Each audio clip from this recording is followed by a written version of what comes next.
Мне круто, очень повезло.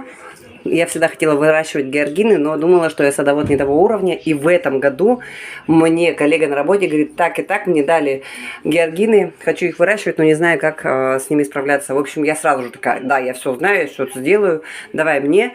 Договорились так, я обрабатываю, и мне что-то с этого перепадает. В общем, начала обрабатывать, я там столкнулась с такими клубнями, такими прямо сухенькими какими-то, даже не знала, нормально они, нет. И потом по итогу я выявила, как мне кажется, нормально все.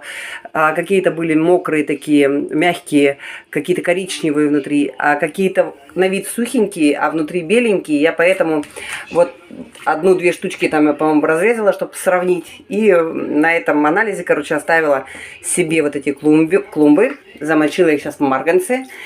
И посмотрю, даже есть росточки на каких-то. В общем, я думаю, что у меня в этом году будут георгины. Ура!